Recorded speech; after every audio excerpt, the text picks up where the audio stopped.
You know the scene where the girl goes, "Promise me you'll never die."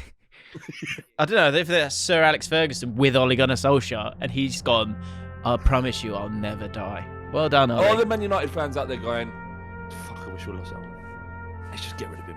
Let's go for it. He's gonna go eventually." Or are there any? Is there anyone going? He's the man. He is the man.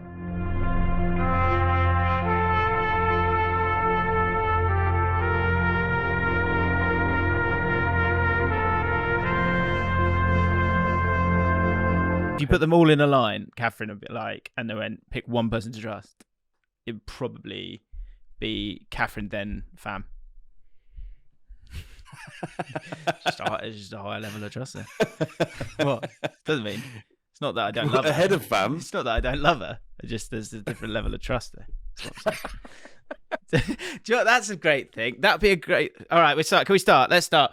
Hello, everybody. Welcome back to James and Flav for now. The comments were very good. Flav was saying just a second ago that he hasn't seen the comments from last week. They are really, really good. So good. I'm a busy person. So busy. So good that you're so good that I've forgotten what I was going to say.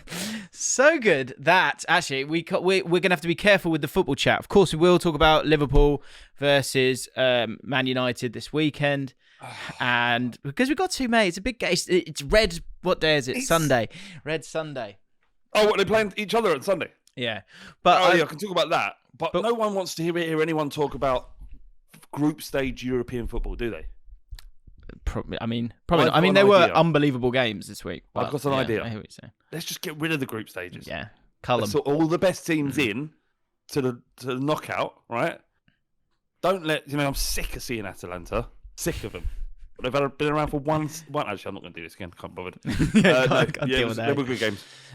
So we will talk about that game. We'll have a look at the weekend's action briefly, obviously. Because people are starting to get annoyed with the amount of football we're chatting, which is amazing. But I think this is going to be a weird one today because, the comments were great. We've got some new bits. Power moves, which we've completely stolen from Hamish and Andy, has made its way into the running order. I don't know what power moves is or Hamish and Andy. I will explain all of that a little bit later on. We've got some great comments. Young Allens is a new bit. Young Allens, Flav. Like that's good. That's the new bit. We've got power moves. Got a bit of buffet chat. Things that annoy Jim is a new thing apparently as well. And actually, we were just talking about there. I was saying that one of our beloved patrons, and essentially I call her a friend, Catherine, is always there for us, and I trust her so much. And I was saying before we start recording that I trust her more than Fam. My own wife. More than your wife. Yeah, but I was saying it kind of as a joke. But a point that I think would be quite good is, what's a great sentence that you can say that is like in the moment not offensive? Like it's bulletproof, but it's offensive. Do you know what I mean?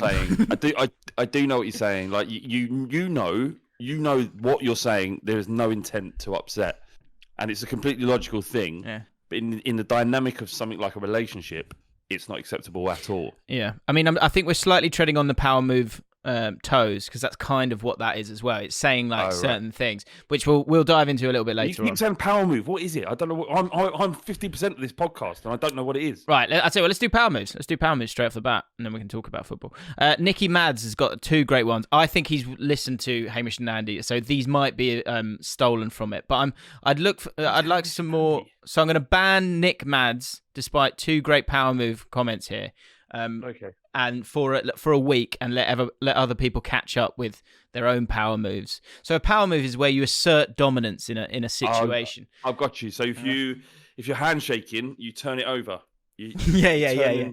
You're turning the hand over so that you end up making them look like a little girl. Yeah, which is fine. You're allowed to be a little girl as a grown man. Yeah, or something like. I used to do it with my mate. We used to go, "Oh, mate, it's good to see you, mate." And I just tap him on the face and go, and then twice, and then the third one I go, just a little bit harder, not too hard, but just a little bit harder, just so you know I'm the man. Power move is walking through a door and allowing another man to go forward. So holding the door open for another man. Is that a power move? That's a power move. That's a great power move. That's a great power move. After you. And if you pat them on the arse as they walk past, is that too much? Too far. Yeah, too far. Right. Too far. This is good. I think this might got to be be good. subtle though. I'm trying to find the parameters. Yeah. Yeah. This is good. And we'll find this as the weeks go on. And again, Hamish and Andy is basically a wonderful, wonderful comedic pair. They've had a podcast for years and years and years, and it's kind of like our stuff, but they're better. So we're stealing their stuff. So Nick Mads, here's a couple of power moves for you, just so everyone understands power moves. When singing happy birthday at a birthday party, you can assert dominance by loudly and confidently saying the first hip hip. That's fantastic. That's true. People will recognise you as the leader, and the weaker hip hippers will drown out. And will be too afraid to go again. Then, this is unbelievable. I don't know if this is going too far. Let us know in the comments. Then, as the second hip hip comes around, refrain from saying it again because no one knows what to do. An enormous silence will arise. The silence is absolutely thrilling when you know you're the alpha in charge. Amazing. Wow. Do you know, I've got a mate of mine who's really conscious about singing Happy Birthday in office environments. And so he doesn't sing, he just mouths it. Oh, right, good. And I don't know, he's pretty confident in all other aspects of his life. Well, is it cringe? Is it just cringe him or something? He's just like that. I don't know why he does it. I have to find out. I'll find out the unique circumstance. Does it even the hip hip hooray? Does he do that? I tell you what, let's move on. I'm just going to message him now saying, what was your thing about singing Happy Birthday? That's good. That's funny. Another power move from Nick. Well done, Nick, by the way, but you are banned. Recovery power move. If you're ever pushed into a pool, pretend to drown. This will cause hysteria and guilt to flow through the person's body, rendering their power move ineffective. Great work. So we now understand power moves, which is good. So is Ollie playing a power move with not playing Donny van der Beek? Yeah, quite possibly. But yeah, I don't know. He didn't want to sign him, therefore he's not playing him. Well, we've got some new rumours on that as well, actually, about what has Donny done to Ollie. First of all, just touch on great win. Do you know what the tide? I feel like, here's a theory. I feel like the glue we created last year. Hang on, just Windy is recording an audio. It's Windy, by the way. Oh shit, it's Windy, mate. He's recording an audio, so I'm going to play it and hope that's okay. Go on, carry on. Let's hope he doesn't say anything too bad. We could always cut it out. It's fine. So, well, I can't. I don't want to talk when you're not listening. I am listening. You're not. You're just watching your phone. I'm just thinking permission to play the audio clip. I know. Can I play okay. this clip well, on the Japan podcast? There we go. Podcast as it's funny. Yeah, right now. Would he be nervous, do you think? Nah, it'd be fine. I think it'd be fine. Yeah, sorry. Donny, what has Donny done to Ollie? Well, yeah. I want to get a bit. Hang on, I want this done. I'll cut it. I can cut the bit out because I want to talk about Man United, Liverpool as well. So I want to dive into all of that. Okay. So I just want to know: is Windy typing? Yeah, Windy's typing. He's recording audio. It says Windy is recording audio. Oh, I've got it. I'm just going to put this in. If he says no, then we can cut it out, right? Okay, go for it.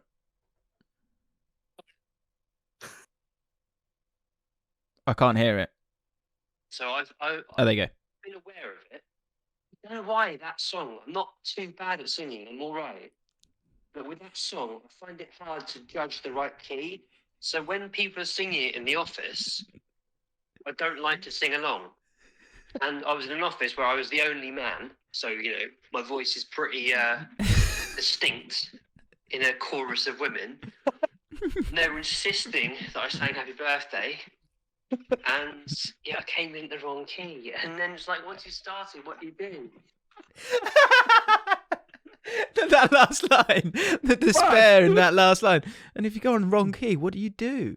What do you do? You just have to sing it all. You sing the whole thing in that key. If you correct yourself, you know you've made a mistake. Or that's a good point. Lean it. Maybe you go, or you sing louder to dominate the key, to realign the key. That would be the power move. Happy Take it. Windy isn't a power move type of guy. No, He sort of he think glides, doesn't he? He doesn't see the value in power moves because they are fundamentally pointless and stupid, right? Windy's the kind of guy who would observe a power move and kind of, because he's so subtle with it, his power move back would just be a look of an acknowledgement that I know what you're doing in the power move. Okay, fine. That's his power move. He wouldn't. Yeah, I think the power move would be to be not affected by other men's power moves. That's the ultimate alpha power move, isn't it? To just not be impacted. If someone lets you walk through the door, you don't let it affect you. Aaron's got here. Aaron Heckmat. Power move is when you're standing by the doors, ready to get off the train, and someone's hand from the back of the queue presses the door open, like I wasn't going to do it. I couldn't hear. I missed that last bit. Sorry, start laughing. Hold the door open. So basically, you're at the front. Ready. You're the guy next to the button, and you're going to press the button. And there's a queue, and then someone from the back makes their way up and presses the button. Presses it for you. It's a good power move. That's fantastic. Solid power move. Right. Let's do Man United. Let's do Liverpool. Let's figure out what the hell is going on here, because he will not die. Go. He will not fuck off. Ollie is hanging onto the wheel. They won again. They were 2-0 down. I was at Fulham Cardiff yesterday. Got invited down to that. Free food, innit? And do you know what, actually? Why? Well, it was League of 72. Was it for work? Okay, for work. Yeah, it's for League of 72. Work. Yeah. It's League. Yeah. Do you know what? It was a bit weird. Was the food was served, and it was these massive sausages, and I thought, just take one, Jim. Just take one. Come on. Was there a free? Was it a free spread? It was a free spread. Yeah, and problem as well was there was. All right, I'd got past the initial barrier of just taking the one sausage, and it was a big one, so I was like, really, this is two? I was fine in my head, and then I sort of looked over, sort of glanced over at the I wonder what's left, and and there was one left, like a big, great, fantastic sausage. And was there? Is it on its own on the middle of the plate? Yeah, and I was just like, I really want that sausage, but I can't. No. I can't do it. I couldn't do it. And the reason why there is one sausage is no one wants to be that guy to pick up the last sausage. Yeah, do you know what I mean? My lack of like the people at the party that don't realise it. They don't realise they're dickheads. That's the guy who would have gone and picked it up. But it shouldn't be an issue. Did you go for it, Jim? No, I didn't. I left it. But my lack of class did shine through. There was a fire at the game, right? So I was in one of these little boxes. And there was a fire. Some of the tea lights caught fire on something or whatever. And the woman who's like going, do you want to drink? Who's our lady? She was. We were like, I can smell smoke. He's like, is everything all right? Do we need to do something? And she was like, no, it's honestly absolutely fine. And then about 20 seconds later, a woman with like just incredibly scared eyes went, everyone needs to leave the building now. So we had to leave it. But I got myself caught out. Now, what would you do, Flav, in this situation? That would have been your opportunity to grab the sausage bun when everyone was leaving. Well, you're not far off. So I'd had my food and I'd been careful and I'd had my look and I'd gone, I can't just grab a sausage again. That's too much. But I thought, but there were bread rolls and I thought, I'm still a little bit hungry here. I'm just going to have a bread roll. I'm just going to have a bread roll. It's fine, isn't it? I'm not thinking about how I'm supposed to be this like, oh, this is James. It's James, the presenter of this thing. I'm supposed to be like suave, aren't I? Yeah. But I completely forgot about that because I was like, there's free bread rolls there. So I took a bread roll. Like just finishing buttering it, and then the woman comes in and goes, you buttered it as well. Oh yeah, you're not gonna have just a bread roll. Are you mad? Well, you might as well just have put the sausage in the bread roll then. That's a good shout. Fuck. Anyway, the woman comes in and goes, everyone needs to leave the building now. And I was like, I without even realising, I took the bread roll with me. Of course. That's completely sensible and acceptable. You've done the work. You buttered the bread roll. The least you can do is take it with you. Starving people in the world. Rob Turner says a power move would be to pick up the sausage and then wink at everyone else who's looking at it. Yeah. Just holding it. It's got gravy on it. Just holding it with my hand. Just let it. In a fist. What? In a fist. You've got sausage in a fist and it's just poking at the top. Yeah, the ultimate power move. Holding sausages with your hand and staring people out. Yeah. So yeah, I took the bread roll down with me, and then on the way down, someone kind of made a comment. Went, "Oh, well, you're fine then if we're out here for a while." And I went, "Yeah, Yep. Anyway, I looked at the score and it was 2-0. I was thinking, maybe the tide has turned. Maybe the glue we provided Ollie last year was gone forevermore. But no, you just can. It's like, do you remember? What was it Team America, Captain America, Team America, Yeah. that one? Fuck yeah! You know the scene where the girl goes, "Promise me you'll never die." That's the man. That's like, I don't know if that's Sir Alex Ferguson with Ole Gunnar Solskjaer, and he's gone, "I promise you I'll never die." And he just like every time you think he's gonna fall off the wheel, he just hangs, just gravity pulls him back in. Well done, Ollie. All the Man United fans out there going, "Fuck, I wish we lost that one. Let's just get rid of him. Let's go for it. He's gonna go eventually." Or are there any? Is there anyone going, "He's the man. He is the man"? I don't think there isn't any. There can't be any Man United fans out going, "He is the man. He's going to bring us back everything. We're going to win the lot with him." There may be some that are going, "Fair, he deserves a chance to win a trophy or complete the season." He sort of earned the right, maybe. Yeah, but he hasn't. Can anyone say in the comments with legitimacy, "I'm convinced by Ollie"? Can't say that, can we? Can't go. No one can go that far, can they? No. So they'd be silly. Yeah. I mean, the big question first of all, Ronaldo, they're like standard, great cross, clutch header, bosh. He's I did a video having a go at his work rate, and I stand by that. But he scores goals. Newsflash from Allcott there. But I was going to ask you if there was anything else you have a problem with, or are you done now? Do you know what I was thinking of doing? Is my problem with James Allcott? Just let everyone go in. No, don't do that. It's gonna be dangerous. That might. I probably will do it. I think it's only. It feels fair. It feels fair. Got a problem with everyone else. Yeah, but the problem is you opening the floodgates. You won't read some stuff that hurts. Sorry, yeah. I think I'll be all right. Who knows? Okay. Who knows? Probably wouldn't. You know, let's talk about sausages and that. Yeah. Is that anything to do with Selfless Stunts comment? Or is there just a mad symbiosis with Ollie and Donny? Do you know what I'm talking about? The comment on last week's show. What about Donny? Maybe. Yeah, should I read it, or have you? You can read it if you want to. That is. Well, you've done some superb work there, linking that, because I think that because lots of questions from that game. I think the biggest question is, why is Donny not playing?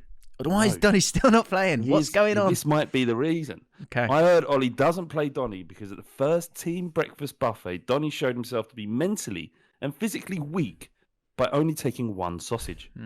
Ollie saw this happen, went up to him and said, "Don't be shy," proceeding to give him an extra sausage. Donny laughed politely and thanked Ollie, but never ate the second sausage. Can't be doing After the breakfast, McTominay made a point of telling Ollie he never ate that sausage, you know. And from that point, Ollie knew he could not trust his midfielder. In his midfield. I think, yeah. Well, I think there's something in that. You know, talk about power moves. Four sausages. Gentle power move for me. At any possibility, but I couldn't take the power move in that moment. Maybe that was poor from my point of view. I mean, there's all sorts of rumours circulating there at the moment. Adol G has chipped in with a supposed rumour on why Ollie won't. What has Donny done to Ollie? He said, "My mate works at United as a cleaner. He cleans up the streams of piss flowing around the stadium," which of course is in reference to last week when we were talking about the old days when the game was great and everyone would just wee on each other. Back when men were men and women were grateful. And toilets weren't plentiful. He told me that the rumour is Donny and Ollie actually had a good initial chat. They discussed Ajax and the similarities between the youth academy philosophies, how Ollie had been a long-term admirer of Donny and how he was looking forward to working with him. Things suddenly took a sour turn as they embraced to depart. Donny leant back from the embrace and smiled at Ollie and gave him a jovial slap on the cheek, power move, whilst quietly whispering into his ear, "I'm at the wheel now." As he slithered his wet finger into Ollie's unsuspecting other ear out of fear of either having to embrace Donny again and receiving said wet finger into unsuspecting earhole. He only plays him if it's being televised, as it means protection from unwanted penetration. These are. I'm just saying the rumours. I don't know if it's true or not. It's murky waters right now. Will he last the season, Flav? Will Ollie last the season? He will, won't he? He will. I mean, because he always pulls it out of the bag, doesn't he? What's the alternative? I mean, the alternative is naturally Conte, right? He's going to be the next Man United manager, I would imagine. He's not going to join the club halfway through the season unless it's a real special opportunity. And Man United would present that as an opportunity. I think he'd be interested. But fundamentally, it's much better for him to take control of that team once Ollie is mutually agreed to leave Manchester United at the end of the season, which I think that's what. I think that's what's going to come to be. Yeah, because he's positioned. It's not even if he has a similar season to last season. Given the investment in the squad, it's not enough, is it? He needs, like we said at the beginning of this season, he needs to be winning. Or I said it. He needs to be winning this league in order to see progress, or at least amass more points. Because sometimes you can't dictate how well other teams are playing, which is unfair to judge him on that if he's getting more points. But fundamentally, they need to be in that conversation significantly.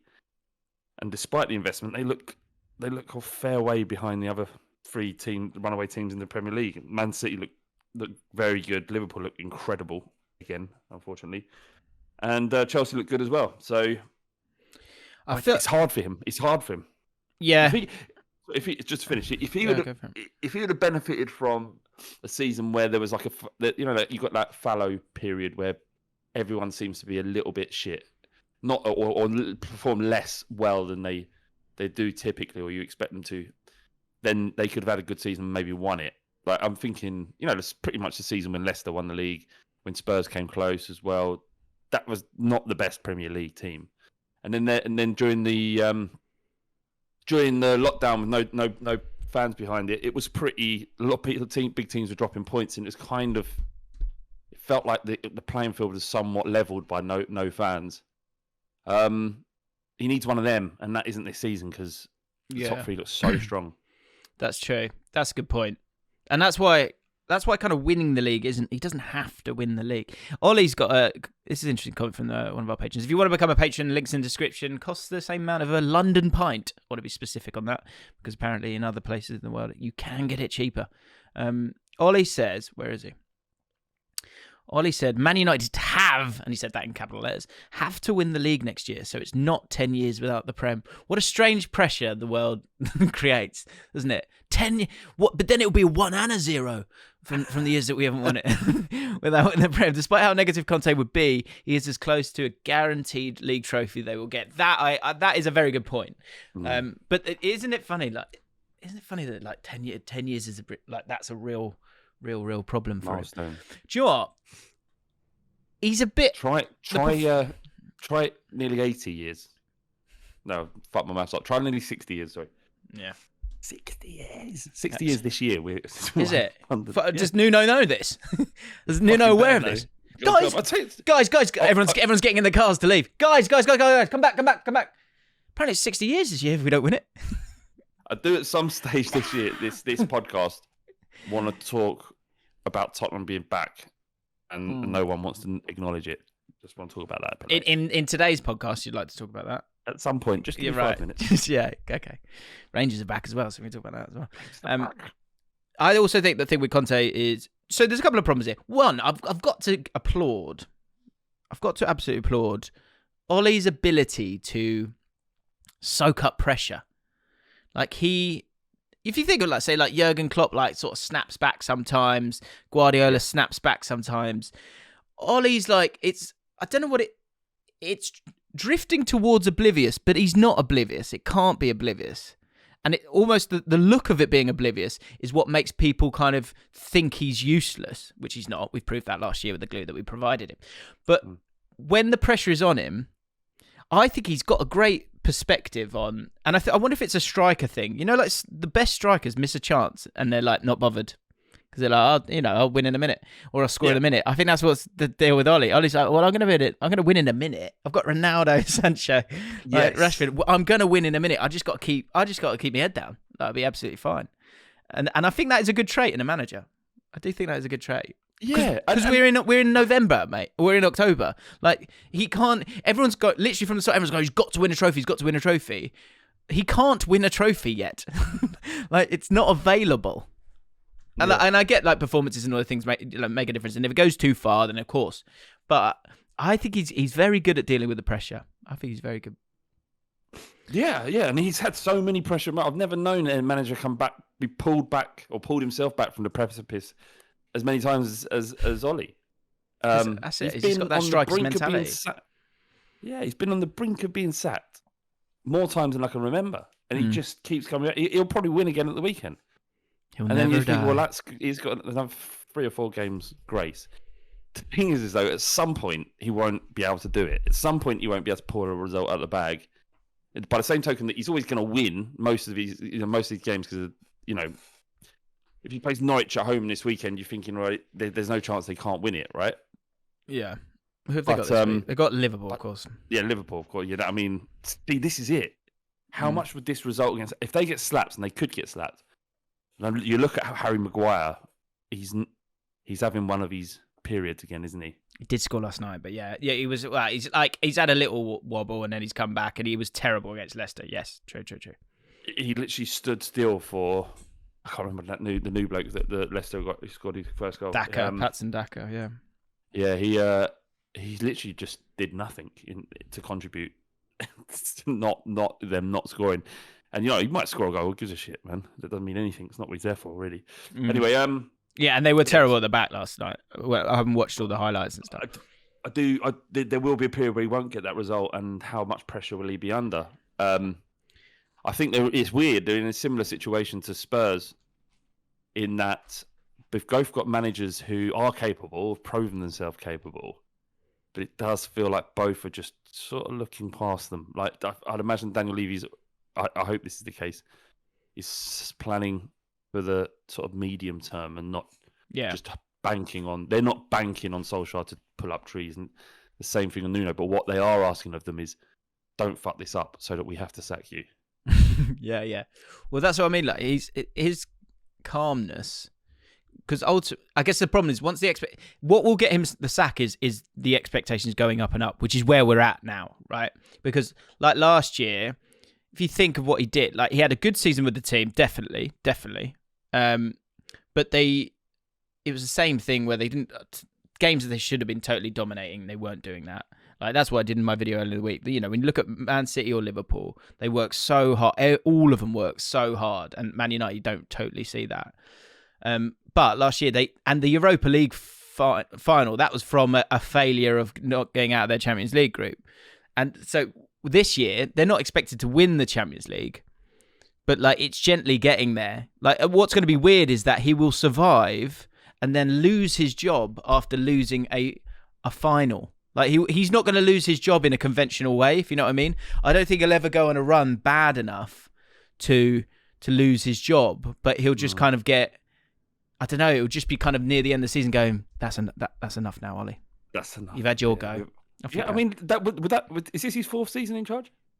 Is it? Must be. It's close to that. Yeah, I can't remember. That's longer than most managers. Yeah, he's had a high pressure job. Yeah, as well. I've got a question for you, Jim. We know you like to play these sort of games. Go on. How bad a result does it need to be on Sunday in order for him to get booted on Monday? How bad? What sort of drubbing would get him the sack? I think it's. I don't think he can get the sack from any scoreline. No, come on. Even if it was 12.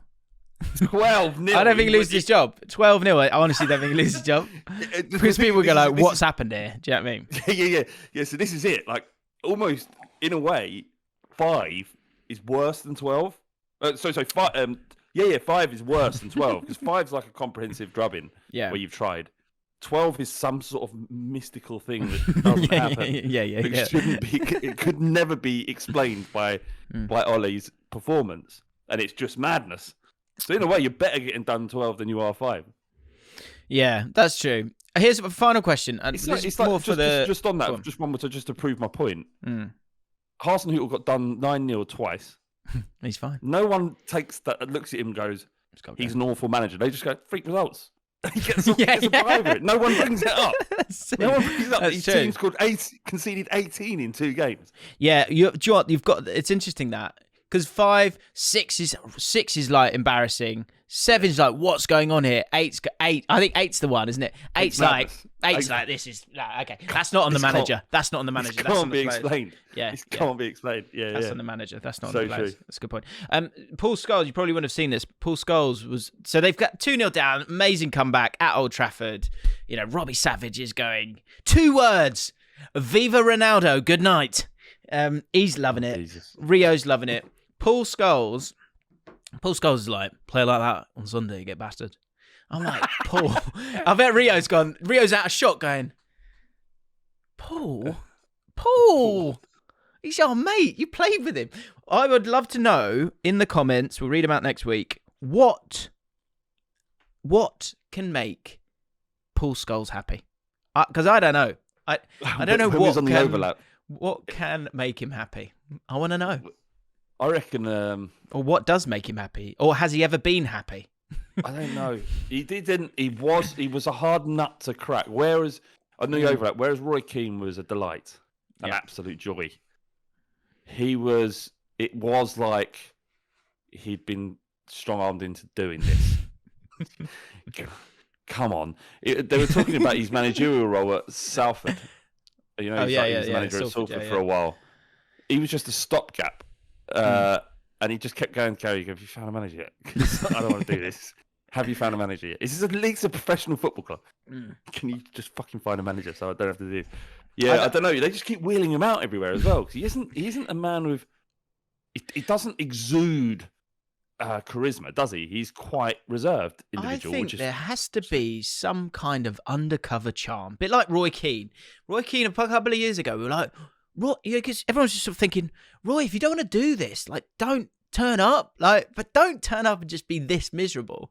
But like, slowly they've kind of worn him down, and he's like, you kind of start to, I don't know, maybe the audience understands his personality better, maybe he feels more comfortable. And Roy Keane, I think people are kind of really enjoying now. With Paul, we're not there yet, but he's obviously saying yes to coming on all these shows. I just want to know if he's ever been happy. Like, you know, when England beat... I don't know what he wants. That's what I'm going to question. I'm going to ask next time if he's on there. What do you want? Like, if you don't want to be on... If you're not enjoying this, and it seems like you're not, then what is it you're trying to gain? What do you want? I'm just curious. Once when I was pissed at Glastonbury, there was an ice cream van guy, and he looked miserable. And I said to my mate, rock, paper, scissors, loser has to go up to him and go, your heart's not in this, is it? And I lost. Go on, I lost, and I had to go up to him and I went, your heart's not in this, is it? And he went, no. No, it's not. And I feel like saying that to Paul, like, because I'm trying to think, like, Paul Scholes, right, playing for England, scores 2 in a playoff against Scotland, taking us to the Euros. And I can just imagine him in the dressing room afterwards going, I'm buzzing. Buzzing for it. Absolutely buzzing with that. What performance. I can't believe it. I'm so happy. It's just like, come on, Paul. Come on. I want to know. Let me know, guys. What makes Paul Scholes happy? Final thing on Liverpool, Man United. Yeah. And actually, where is it at? Is it at Liverpool? I was going to ask, is it Old Trafford? I think so. It's at Old Trafford, at the Theatre of Dreams. That's worse in a way. You'd want to play it at Anfield because no one really... But at Old Trafford, if you get pumped in front of all those people. That's true. Although, yeah, I don't know, maybe the home crowd will help. Final thing. Do you think... I'm going to watch that. Okay. Do you think the glue that we... or the cracks that we created last year... Explain that for New York. You keep saying that. Can you explain it for last season? What we did was... Yeah. So for those of you who don't know, last season, first of all, we were worried about Liverpool. He was on the brink, wasn't he? Who was? Ollie. Yeah. Well, before that, what we were trying to do is we were worried about Liverpool's dominance, and we wanted to create some Liverpool cracks, some voodoo, if you will, to stop Liverpool running away with the title. That weekend, Van Dijk got injured, which, I mean, I don't want to take credit for, but it was an initial crack. It was the universe. And Pickford. And as the season progressed, defeats. I think they ended up in 6th, 7th when we'd finished with the Liverpool crack. We gave it a breather. A couple of weeks later, Flav made the great point that we were flip-flopping on Ollie. Like, are we going to back this guy or not? And we said, because if we're going to back him, we need to back him properly. and which we've kind of forgotten. A year ago this weekend, says Ollie. There you go. And Is that right? No. And we went, come on, let's back him. And he went on to have a glorious season, as you all saw. Second. And then we sort of calmed down with it a bit right at the end, and then they lose the Europa League final. They got to do a bit themselves. They can't be all us. You know what I mean? Exactly. Yeah, no, I agree with that. So this year we've kind of calmed down on the glue, but I wonder if Liverpool have they been stockpiling glue, and have they got now residual glue that is setting them up for the season, because they're looking good, and they've got good. They've got a couple of injuries, I guess, but not the big guys, not the main guys. Paul Machin said it's almost as if they had injury problems last year. Yeah, that's a good point. A fair point. That's a good point. I do. I hate it. I absolutely hate it. I hate how good they are. It's so good. They're so fucking good. Klopp is the bollocks. He's the best manager out there. He's good, isn't he? He's so good. He's so good. Because and that, like with the Ronaldo thing staying at the start of the week, like there's always an argument to go, shut up about working hard. Like it's not all about working hard. Ronaldo's been this player for this long, blah blah blah blah blah. But I always just look at Liverpool and Salah and Mane, and I just think, no, it does matter. Like in the modern game, you have to work hard, surely, or you have to be completely dominant in other ways to win the top prizes. And Liverpool, if everyone stays fit, it's looking good for them. It's looking very, very good for them. You got Catherine makes a great point. AFCON coming up, so lose Salah and Mane. Yeah, that is a big loss. You wonder if they can get Africans going to that. Sorry, have you got any African players going to that? QPR? Ilias Chair might be going, which could be dangerous because the boy just scored a match winner. Oh, Flav, let me tell you about this moment. It was glorious, right? Queen's Park Rangers played the mighty Blackburn on Tuesday night in a rain-sodden Loftus Road, the Kyan Prince Foundation Stadium. And we needed a win. You know, not an enjoyable away day at Fulham on the weekend. I can't. There was a moment in the second half. Jesus, I didn't see that. That looked like a snake again with the boxes that I've got. That's the cat that shits under the bed. Have you ever had this moment where, so we lost 4-1 to Fulham at the weekend, and the amount of times we've lost heavily to Fulham on that away day that you go to because it's close and it's quite a nice away day, you're like, there was a moment I would say about 75 minutes, and I turned to Dad and I went, I'm not doing this away game again. And he went, and I thought he'd laugh or something. I was serious. I was completely serious, but I thought I was intrigued to see what his response would be, and he went, "Yeah, I know." Yeah, fair enough. So that's it. Goodbye. Great goal, great strike, wasn't it? From is it Kerry? Tom Kerry? Tom Kenny. That wasn't against us. That was yesterday against Cardiff. But yeah, I just assumed it was. Was that? Yeah, that was a good strike. Keeping on top of your championship highlights is good. But yeah, anyway, so we played back at Loftus Road, played Blackburn Rovers, and we were knocking at the door, Flav. We were knocking, and I was thinking, oh no, this is going to be another one of those games that we should be winning, and teams that go up win these games. And I was ready to sort of say it. It's like, these are the games. This is why we're not going up. And we're just knocking, and then Ilias Chair got the ball on the edge, sort of, I don't know, like 35 yards out, and I'm just shouting. I'm shouting. Because with Ilias Chair, he's like gone up to this next level where he's like scoring goals now. And you need to get promoted, you need that guy. You need that match winner. And I was like, win the game. I just shouted, win the game. And he just like pulled his, just got away from someone and just went, bang. And he just went straight into the corner. And like everyone went mad. And all the lads that I've been sat around with for like 20 odd years, they all literally like all turned around to me and just went, yeah, because I shouted, win the game. He's like, we won the game. It was fucking amazing. And it was always like, I got credit for the goal. It was so good. I really, really loved it. I was absolutely this honestly, genuinely, you've got something there that you don't, the Premier League stuff's you lack in the Premier League. I think the bigger you get, the more successful, excuse me, the more successful you become, more impersonal it is following your club. Yeah, like sure. There's less community, there's less togetherness. You're going into the Spurs Stadium now, which is practically double the size of what it used to be. This doesn't. It's weirdly too many people, isn't it? Yeah, and I've said this for a long, long time. I remember talking about this on an old message board, football message board back in the day. That's how fans would communicate before Twitter. You'd have message boards. They still exist, but they're less sort of frequented, I guess. But I remember having a conversation with someone and saying, do we really want to be successful? Do we want success? Should we be striving for that? And what damage that would do to the club? Because at the time, the case in point was Arsenal, where they were brilliant. This would have been maybe shortly after the Invincibles. But their ground was dead. The atmosphere was dead. And it's actually got, to be fair to Arsenal, it's got a bit better. It's a bit louder now than it was previously because they're going through that hardship. And you kind of need, hardship in inverted commas, right? But you need adversity and a bit of a challenge, and not just expecting to win each week. To have the jeopardy is important. The journey is important as a football fan. And when you don't have it and you become massive, and I don't mean massive like successful. This isn't me banging Tottenham's drum. I'm just making a point. I mean, they are back. We are back, and we'll talk about that. We want to talk about that at some stage.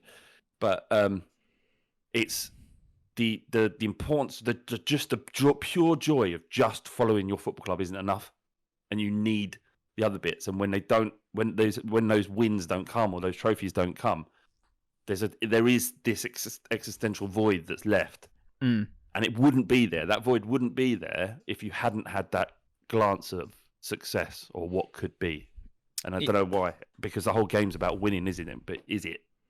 Yeah, I know. There's definitely truth in that. That's what I was saying with the Newcastle video, was that if you're too good, if you spend too much money and you're too good, you've had it with QPR when we've kind of like, well, we should be winning this.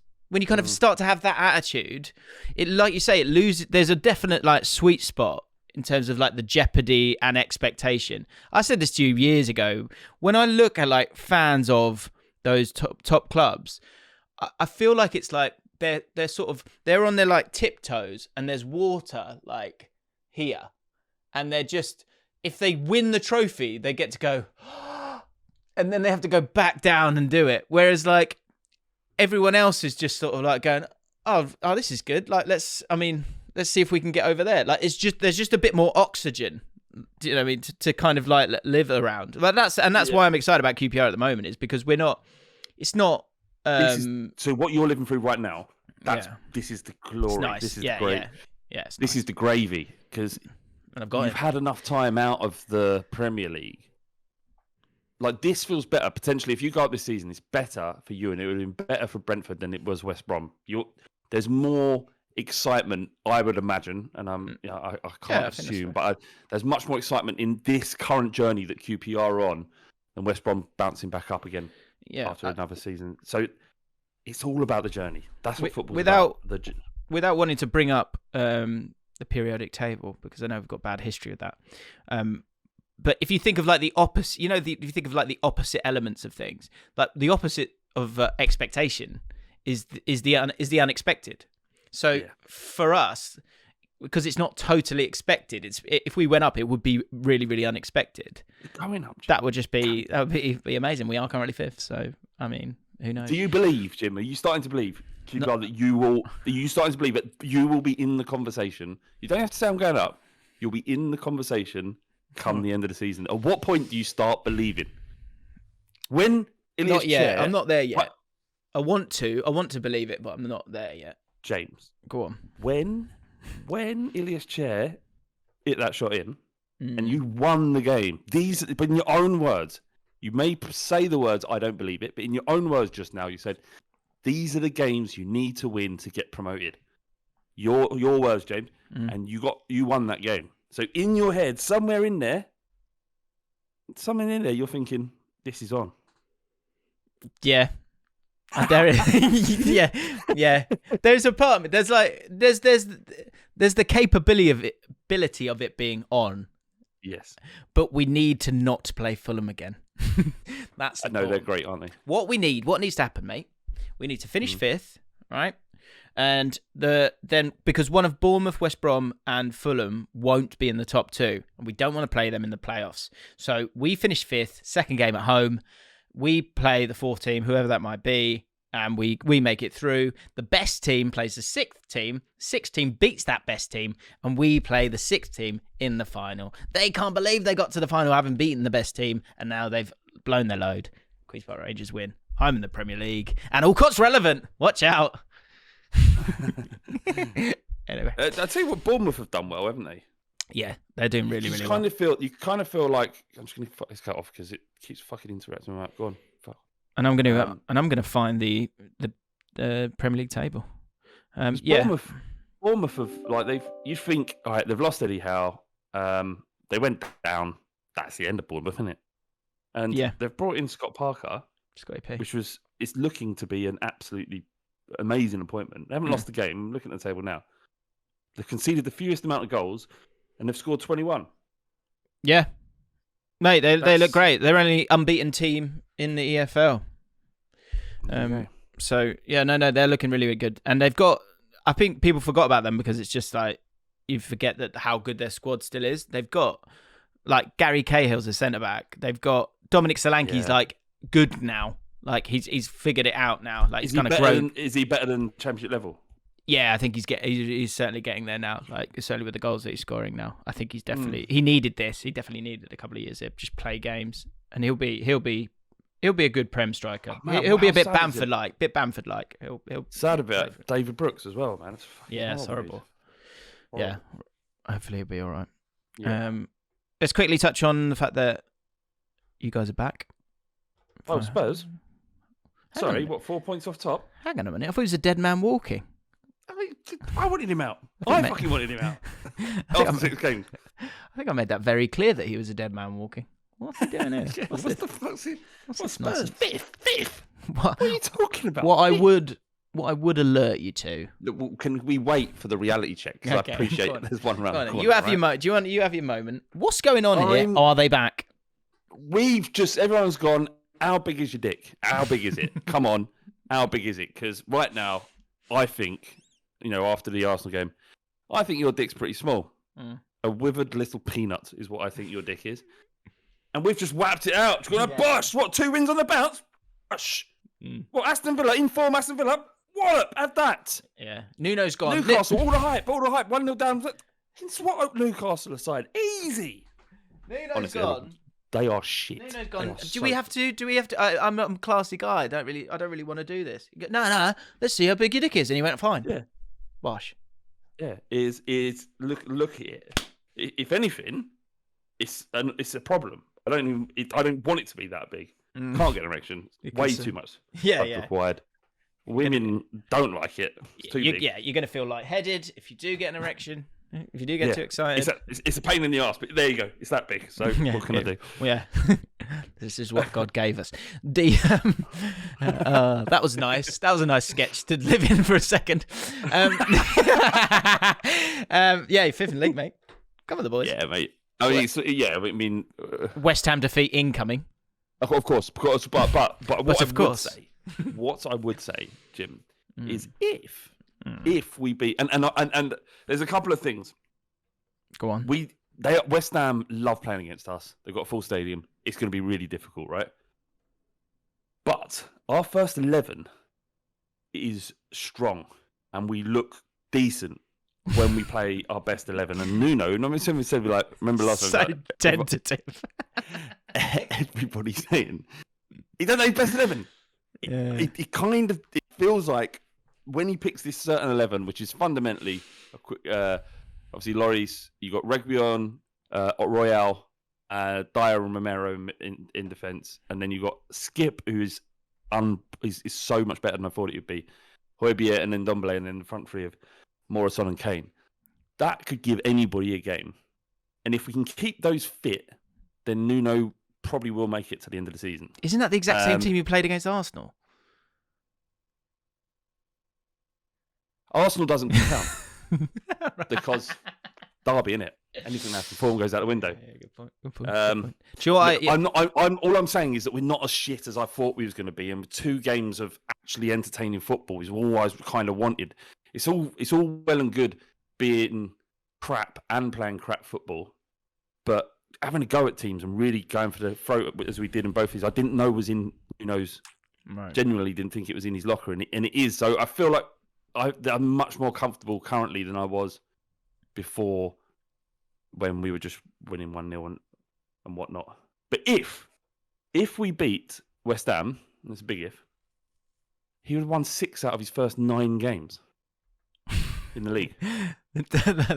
That's sort of like, that's damning on us, isn't it? like, God, can everyone stop reacting so quickly? What else can you do? It's our job. Yeah, that's true. And just one thing on Arsenal. So does he know his 11 now? I'll tell you what I can guarantee: he will play 11. Definitely play 11. That team, what I've just mentioned, is our best side, and we've got a little Belly bit looks of so depth good in. against Newcastle. Yeah, if he's mind's in the game, he's one of the best to do it. He's fucking brilliant. And it seems like he's with us at the moment, but for how long, who knows? Just wanted to say, a couple of people saying about Flav. This is from comments. Flav looking at Arsenal fans like they're all tired genuinely hurts. I don't think that all Arsenal fans are Arsenal Fan TV. I know lots of Arsenal fans, and they're not fully representative, although they're representative of part of your squad. So when I say this shit, I'm not saying this to wind people up, not because I actually believe it or there's anything wrong with it. It's patter. It's banter. It's panter. Enjoy it. Yeah. Jim Big Laugh Award. This one, we've got a few good quotes from last week's pod. That's enough football, I think. Enough. Okay. Well, welcome to the rest of the pod. Although I don't feel like we really spoke about football. It doesn't matter. Oh, we kind of did. Anyway, Jim Big Laugh Award. This one it did make me laugh. So, quote of the week. Charlie Warner. James. So this is me apparently last week. I said this. The bride arranged for me to sit next to her single friend, one of the bridesmaids. Flav went, bosh. Bosh. And that did make me laugh. And I'd say, you win. Congratulations. Other quotes of the week. Joe Monday says, LMFAO. Absolutely dying when Flav said the Arabs and entered into instant panic. Did that come across my face? I remember saying it. I do remember saying it and thinking, I'm not sure they should be referred to as the Arabs. Yeah. But there's no intent. Mouth. There's no intent. Relax. It was live as well. I was thinking, there's nothing I can't do. He's out there. He's out there. Nick Mads is back again, dominating this podcast. Quote the pod, line all your Allens up with spoons. Flav. What I would say is that isn't how you spell Allen. The Allen we're talking about is ALAN. Other Allens don't account. Yeah, fair point. 2-week ban then, Nick, for that. And Ben McNutt. Good name. We on my dad is a quote I don't think I'll ever be able to get out of my head again, What James. was that? I think I said something along the lines of, Dad, basically like, Dad, what are you doing? Where are you going? I need a wee. You don't need a wee on me. Something like that. It was a joke. Comments of the week. George O'Callaghan. Steve Bruce is on 999 games. This is, of course, last week, so he's now got 1,000. The game on Sunday will be his 1,000th. They will give him that and sack him regardless of the result. This is obviously important for diversity because he'll become the first ever person of pastry to manage 1,000 Football League games. That got 112 likes, but I read it yesterday after he'd been sacked and he made the comments that he made about being an inept cabbage head, which is not something we ever said. We said he looked like a Cornish pasty, or an elbow. Where did inept cabbage head come from? I don't know, he's obviously, or whatever. That's what I found amazing. He went, or whatever. I'm not really aware of what's been said towards me. I think that showed, I think the whole footballing world felt a little bit guilty there after that. James, sorry. Did the words did inept cabbage head come out of Steve Bruce's mouth? Yeah, it's a direct quote. That's a direct quote. Have you not seen that? Must be an inept. That is fantastic. I didn't see that, no. Let me find it quickly. That's brilliant. I don't feel sorry for him. He's fucking £8 million richer. That's true. But he has gone... I did think during the whole time, there was bullying going on, wasn't there, throughout? Who cares? I know. I think bully a man who's £8 million richer. It's impossible. I think you can. Of course you can. But I'm just saying... it's like, don't feel sorry for him. Bullying from where? Where did it come from? Us calling him a pasty. Look, this is where I felt. Tell me if you don't feel guilty about this, right? Go on then. Let me read it out. Okay. I think this might be my last job. It's not just about me. It's taken its toll on my whole family because they're all Geordies and I can't ignore that. They have been worried about me, especially my wife Jan. What an amazing woman she is. Incredible. She's such a fantastic woman, wife, and mother and grandmother. She dealt with the death of my parents. Hers have not been very well. And then she had to worry about and what I've been going through the last couple of years. I can't take her for granted. She has spent her whole life. I'm not going to read all of this, but like, basically they've been through a lot. And then, here we go. By the time I got to Newcastle, I thought I could handle everything thrown at me, but it has been very, very tough. To never really be wanted, to feel that people wanted me to fail, to read people constantly saying I would fail, that I was useless, a fat waste of space, a stupid, tactically inept, cabbage head, or whatever. And it was from day one. Cabbage head. Oh, yeah. Yeah, but shit, he's not good enough, is he? That's the problem. I think football's cruel, and it's not. I'm not.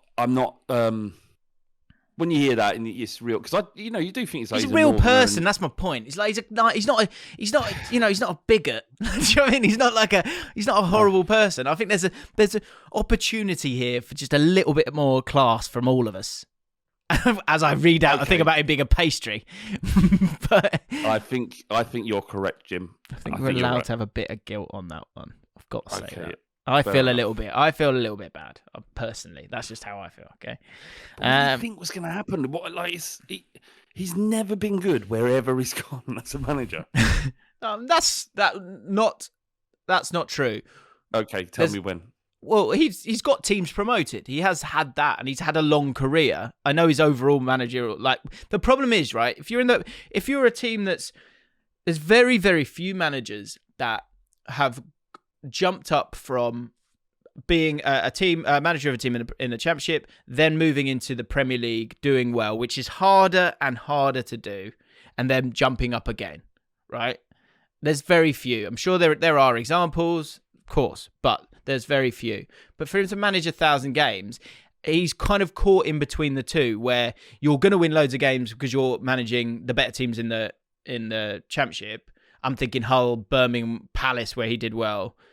Less so Aston Villa. So he has he's lost it a bit. I get that. But then at Newcastle or Sunderland or any of those teams, once you're in the Premier League, you're not going to win that many games. So it's slightly misleading. I know. I think the problem with Newcastle is that he was at the brunt of it because that's it. He's a scapegoat. So angry. Yeah, that's I mean, he is a scapegoat, but he's also he didn't deliver in any way. The football's awful. They were terrible. So you're gonna have a target on your back if you can't get Newcastle playing just basically. I say that I wouldn't have a fucking clue how to coach any team. So I think there's a line of which he's capable of, and the game has moved on a little bit, and therefore he becomes quite a defensive, boring, pragmatic manager. But it was, Newcastle fans were rightfully incredibly frustrated, but he did take the brunt massively because they turned pretty quickly, didn't you? Did you not notice that? They turned very quickly on him. Well, which I get why they did that, because they didn't want him. They had Benitez. And Ashley there's no point having a go at Ashley to a point because he wasn't listening. Do you know what I mean? And you weren't getting anything back from that. Whereas Steve Bruce had to be wheeled out all the time to answer all of these questions. Anyway, here's what it is. Uber Melon. I thought I saw Jim today while watching this. Whilst he was watching last week's pod. I went up to him and his mate and said, "Hey Jim." He responded, "What?" I said, "You're Jim, right?" And showed him this video on my phone. He said, "Okay," and walked away. Still one of the greatest moments of my life. That wasn't me. Just to be clear, that wasn't me. You wouldn't be that guy. Yeah. I met once. Zach, is this real? Let's find out. I once met Steve Sidwell when I was working at John Lewis. It was on the tills, and it was a quiet day. He walked up to the till with a single spatula. He said, he had a strange look in his eyes, and as whilst winking, he said, "Know what I'm going to do with this?" I was a bit weirded out by the question and just replied, "Cooking?" He smiled and said, "No, lad. It's called the spankula." He then mimed spanking with the spatula, whilst very creepily laughing. I just wanted the interaction to be over, so I asked if he wanted a receipt before saying goodbye. He wasn't having any of it, though. leant over to the till, grappled me by the collar and whispered very seriously, "You need to try the Spankula, boy. Will change your life. Change even the... Can even shove the pointy side up your bum if you're feeling naughty." I was scared. I was scarred. Not scared. Scarred. And just said, "Okay, have a nice day." And then he left gallivanting out with spatula in hand. It was a bit of a weird guy, I don't believe that to be true. I don't believe it to be true. But by the same token, if someone told me your story with Neil Ruddock, I wouldn't believe that either. Yeah, fair. I've from all the reports I've had on Steve Sidwell, I've heard he's incredibly sweet. No, love. guy. Yeah, I've met him. He's lovely. Yeah, so I'm not sure about the spatula, but who knows? Young Allen's new bit, exciting. I need right. Go on. So there's a few comments. I'll tell you what I did hear on a podcast the other day, not the Top 20, very good podcast for EFL fans. They said that apparently the name Nigel is now officially extinct. That the last, well, not extinct, but do you know what I mean? There were no babies born last year named Nigel. I think it's sad. Don't blame them. I don't. It's a tough name. But the kid's granddad's called Nigel. Really? Nige. Yeah. Nigel. There is a clutch of names: Nigel, Alan, Ian. Mm. Well, so I've got a few here for you. So Will Simner, on Flav's point of there being no Allens under 35, one of my friends' name's Alan. I think he's the youngest. 17. We're yet to find a younger one, which makes me think they're actively looking for a younger Alan, which is great. I don't necessarily believe you, Will. Okay. I don't think there is, and I'd like, you know what to do. There's only one way to prove anything on this podcast, and that's get Alan to make a video holding a spoon saying, "Yes, my name is Alan," and his birth certificate. Yeah, and then ask him. Your parents had one shot at this. One shot. Could have said anything. They could have given you any name under the sun. It could be anything. And they settled on Alan. Do you know, but Rob says it, baby Alan. Looks so adorable. So I think that's a nice name. No, it doesn't work, does it? So yeah, 17. But if there is a younger Alan, we're looking for a younger Alan. If anyone can find one, that'd be great. We need proof, though, not just I know someone called Alan. That isn't enough. Yeah, if you're serious about this, if you're serious about proving me wrong, if you're serious about this and you're passionate enough to leave a comment, fucking prove it. Show me an Alan that's under 35. Show me one. MJD. On Extinct Name Chat, Christ. In my new uni house, there's a girl called Linda. I thought that name was extinct. Linda's all right. Yeah, Linda, people that kind of. You comments says Sarah. Sarah's fine. I know two Allens that are under 30. One is spelled Alan, Allan. It's not Alan, then, is it? No. I know Sue's that are under 32. Sue's a bit funny. Yeah. Because I had a period in my life where in my head every mum was called Sue. I should presume that every mum was called Sue. Susan, you might hear Suzanne, and then people will shorten it to Sue. So that's probably what you're hearing. I don't think they were christened Sue. Susie, that sort of stuff. Yeah. Yeah. Samism time. Samisms are going mental now, Flav. By the way, it's getting ridiculous. Just quickly, do you ever think about if you have a child, what you might call it? Yes, I do think about that. Do you want to talk about it? I don't want to reveal the names because people go. But I think you got to be careful with that. Saying you've got a great opportunity, Jim. Well, Alan, all right, yeah, to step up, baby Alan. Don't fuck it up. Alan Allcott, interesting. Alliteration. You've definitely got an uncle somewhere called Alan Allcott. Alan Allcott, that's good. Alan and Gary. I quite like alliteration. Jesus, yeah. Right, Samism time. We got Shona one from Rory in the week. He said something. He got something. Bless him. He looked knackered. Bless him. I think Geordie did one as well in the week. Someone sent me that as well. So I'm pleased. They're bloody everywhere. Here's a couple for you to enjoy. Jim, you have to hear this Samism. Just put the pressure on. I watch a small YouTube channel called We Are Tottenham TV. Absolutely brilliant blokes. Proper Spurs. But I'm going to have to go in on them here. One of the hosts, Sim, recently said the following in regards to Chelsea's win over Brentford. Mendy got them the win and Chilwell with a lovely goal. Chelsea will be counting their chickens after that one. Good. I think he's confused with counting their lucky stars with counting their chickens before they hatch. Love Jaffin, correct. by the way. Thanks for great content. What's that? What's Jaffin? James and Flav now. It's more of a demand, isn't it? Yeah. Kieran Cousins, Samism. Me and my mates were drinking the other day and I accidentally tipped over one of my friend's drinks. I said sorry, which triggered my friend to say the most damning Samism I've ever heard. He said, don't worry, it's ice under the fridge. After a confused look from everyone and complete silence, we all slowly realised that he mixed up water under the bridge, with ice under the fridge. Needlessly to say, it's now a common phrase within my group. It's ice under the fridge. That's even worse because usually it's two metaphors that are mixed up in your brain, so you can understand it. But ice under what fridge? Where does fridge come from? I don't know. It does it all over the place. All over the place. Finn Gilmore, little Samism here, playing some pro clubs with the boys when my mate overhits a pass. Said it needed to peach perfect.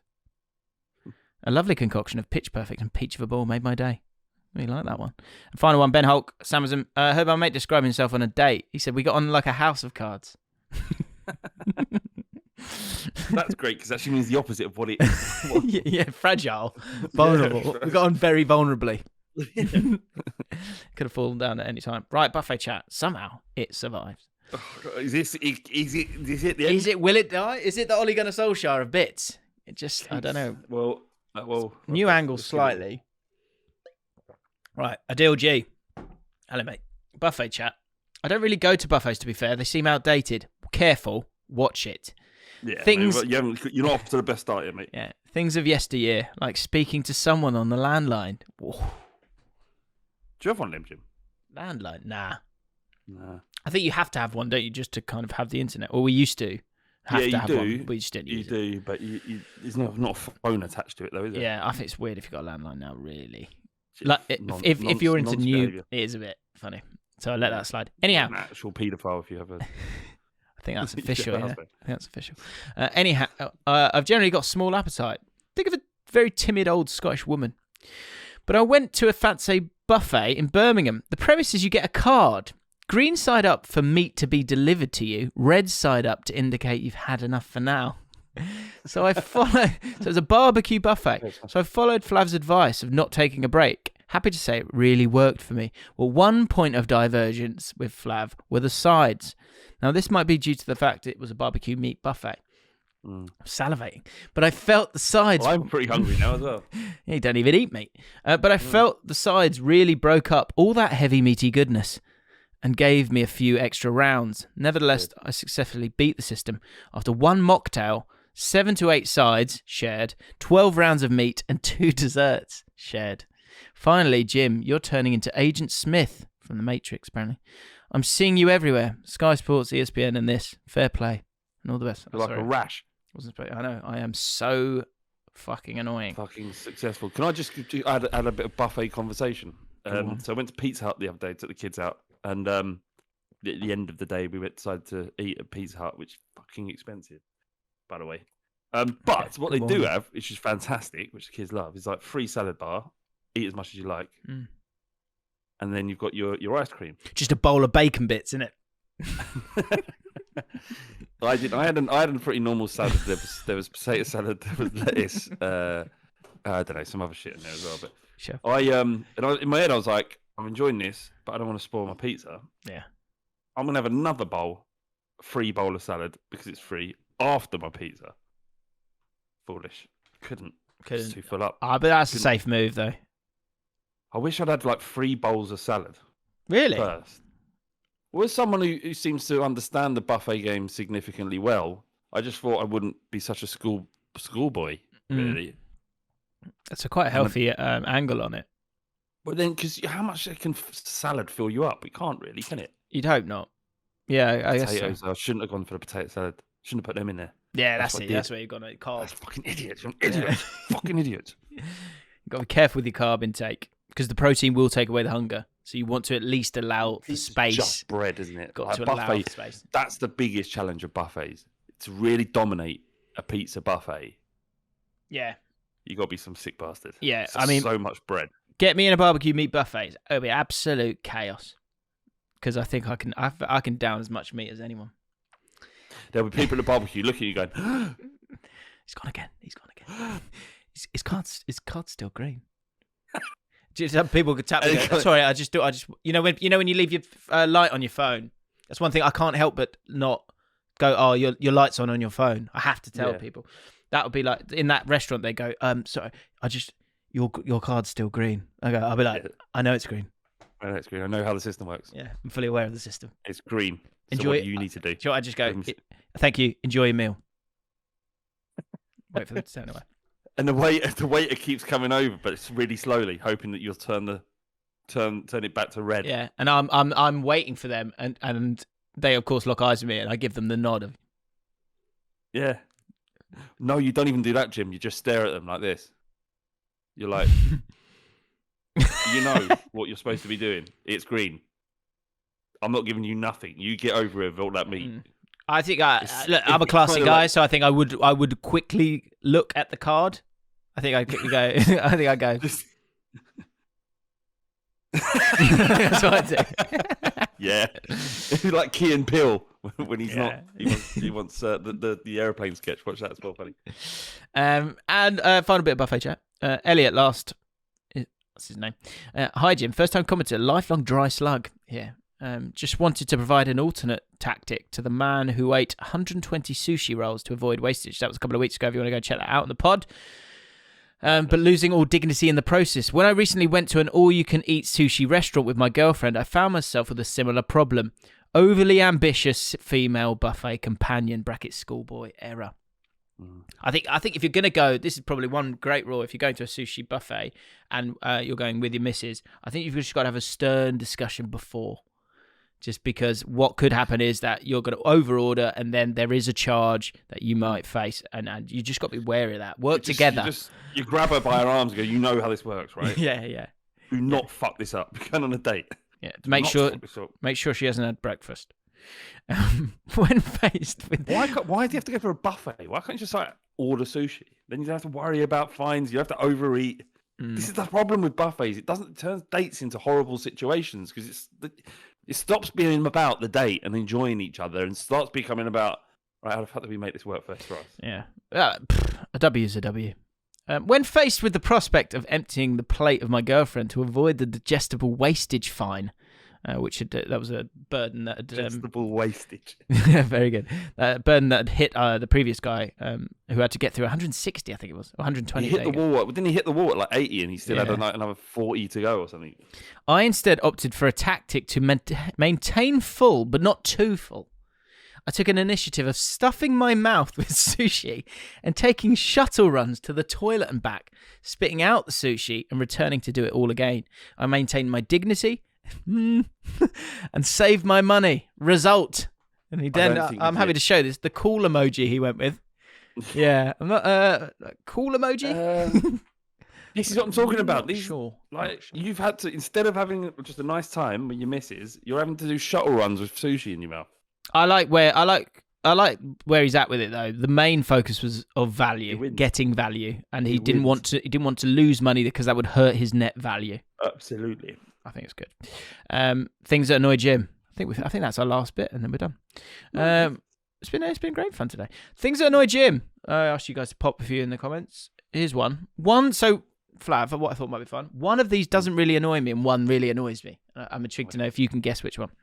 Okay. So, J Tevo, something that I'm certain annoys Jim is when there's a group of 3 or more people walking down the street and they walk in a 3+ wide formation. It's either 2 next to each other or a single file. You can't be taking up as much of the pavement as they are because it means that to get past them, you'll have to step into the road. And if there's a puddle, I'm just stuck behind you as I can't quickly pass on the other side because of the people walking the other way. No one made them 2x2 for a reason. It's just polite. Because the leopards won't want to pass the sloths. the sloths of this world. So that's one. The other one is, what annoys Jim? Philly Pryor said, when someone takes etiquette too far. For example, if you're a good distance away from a person in front of you and they hold the door open, it's nice. However, because I'm so far away, I've now got to break into a small jog to not make them feel bad and still have to say thank you. They need to know the threshold of when someone is too far away for you to hold the door for. It's the first one. It is the first one, correct. Well done. Yeah. Well done. That's a great bit of observational, whatever it is. Yeah. About the door, because I sometimes do that. Because you want to be nice, you want to do something nice, don't you? And holding the door for someone is a polite thing to do, but you turn around and you think, oh shit, they are quite far away. I think we're looking. I mean, it kind of brings us full circle. That feels like a power move to me. If you just stand there and wait and force them into a jog, that is a power move. And it'd be an interesting exchange as well, because passively aggressive, isn't it? It's passively aggressive, but also, can you get away as the person walking through? Can you get away with not saying thank you? I don't think you can.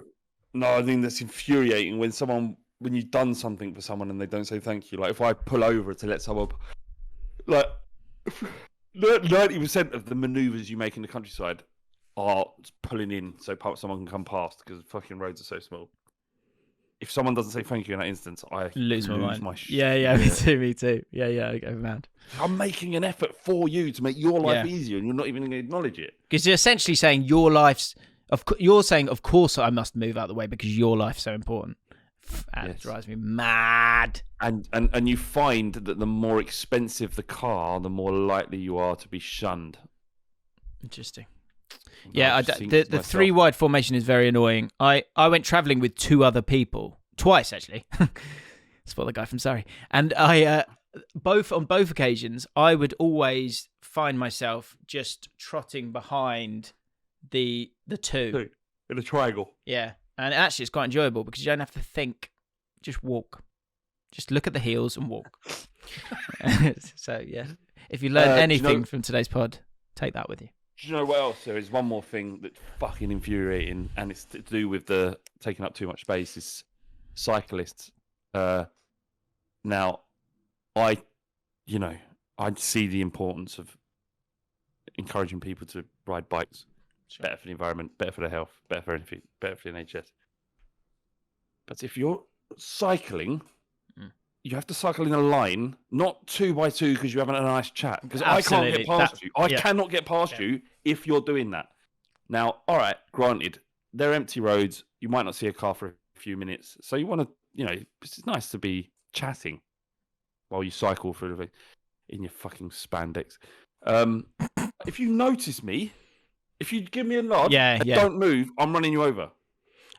Would you? I think that's fair. Would you power move it and go with your horn? I never go too fast in case, because they might fall. And even if I'm really furious, I do pass wide and slowly because as much as it's irritating, I don't want them to die. But it's just annoying. Oh. We're allowed to be on the road too. You are allowed to be on the road. Just don't be a dick. Can I? I've got to leave you with this because someone sent me an email, and I have to read it. And these will be the last words of the podcast. And I'd love to know what people think about it. Where is he? Where is this guy? This is from a guy called Kane Brooker, and he said, "A deeply personal story I had to tell." It's an email I received. Okay. Do you want to say goodbye before I read this out? Would you end us? Goodbye, everyone. Love you all. Thanks for watching. Wonderful. If you want to become a patron, links in the description. Join us. We do mailbag each week, and you can join us live for the show as well. So here we go. We leave with this. A deeply personal story I had to tell. Hello, Jimothy. I like calling you Jimothy. Okay. Jim, what? Or Jim for short? Or Jimothy. I'm not one to usually message D-list celebrities. Cheeky. But this was a necessary exception. You have grown to become part of my weekly routine. But this was an infiltration into my life like never before. I was compelled to share the story of how yourself and Flav entered my dream. You have far too much football nonsense on the podcast, so I would be truly intrigued to see your responses if you need genuine content for once. Harsh. But regardless, Oh. I simply needed you to know. I had recently begun a new job in what could be considered the new Ball Street. Interesting. And you are, of course, the leading man. This is in the dream. We're in the dream state now. Yes. But after facing some anxiety in the first few days of not knowing anyone, I finally had my first encounter with Mr. Allcott. We have become toilet cubicle neighbours, and you are rehearsing a script. Quite the professional. We leave the same time, and no exchange of words is needed, just a solitary nod to show my approval. The next day, we're back in the cubicles at the same time. Maybe it's the complimentary tuna sandwiches, maybe it's fate. But this time, I see a hand creep under the stall. You pass your phone under. No words still necessary. I watch the full 30-minute video, meet you outside, and nod again. We now share regular glances across the office, but still don't talk. This budding office romance is to remain a secret until one day we've fallen into a routine and know when to meet in the cubicles for solely professional reasons. But one cubicle was not available on this day. Preoccupied?